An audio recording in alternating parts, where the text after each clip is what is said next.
ഈ പടത്തിന്റെ ഏറ്റവും ഞങ്ങളേറ്റവും സന്തുഷ്ടരായിട്ടുള്ളതും ആ ഒരു കാസ്റ്റിംഗിൽ തന്നെയാണ്. നമുക്ക് അങ്ങനെ ഒരു ക്യാരക്ടർ ആളുകളിലേക്ക് എത്തിക്കുമ്പോൾ അതുപോലുള്ള ഒരു ടാലന്റഡ് ആയിട്ടുള്ള ഒരു ആക്ടേഴ്സും അതേസമയം തന്നെ ഈ സിനിമ കൂടുതൽ സ്ഥലങ്ങളിലേക്ക് ട്രാവൽ ചെയ്യാനായിട്ട് അതുപോലെ നമ്മളെക്കാൾ സ്റ്റാർഡമുള്ള ഒരു ആക്ട്രസ് വേണം എന്നുണ്ടായിരുന്നു.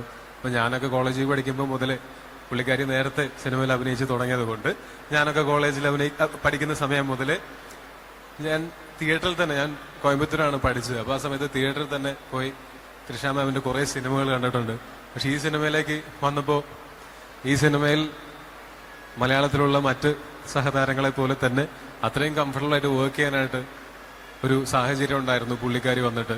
കാര്യം എന്താ വെച്ചാൽ നമ്മൾ വിചാരിക്കും മറ്റ് വലിയ വലിയ ഇൻഡസ്ട്രികളിലൊക്കെ വർക്ക് ചെയ്യുന്ന അവരൊക്കെ നമ്മളുടെ ഇൻഡസ്ട്രിയിൽ വരുമ്പോൾ നമുക്ക് അവർക്ക് അവിടെയൊന്നും പ്രൊവൈഡ് ചെയ്യുന്ന അത്രയ്ക്ക് സൗകര്യങ്ങൾ ചിലപ്പോൾ കൊടുക്കാൻ പറ്റിയെന്ന് വരില്ല. പക്ഷെ അങ്ങനെ സൗകര്യങ്ങളല്ല, സിനിമയോടുള്ള സ്നേഹമാണ് പുള്ളിക്കാരെ ഇവിടെ എത്തിച്ചത് എന്ന് മനസ്സിലായത് ഞങ്ങളെ എല്ലാവരെയും കംഫർട്ടബിൾ ആക്കിക്കൊണ്ട് നമ്മളുടെയൊക്കെ കൂടെ നിന്ന് ഈ സിനിമയ്ക്ക് വേണ്ടി പുള്ളിക്കാരി പ്രവർത്തിച്ചപ്പോഴാണ്. അപ്പോൾ താങ്ക് യു തൃഷ മാം. ഇവിടെ വരാൻ സാധിച്ചിട്ടില്ല.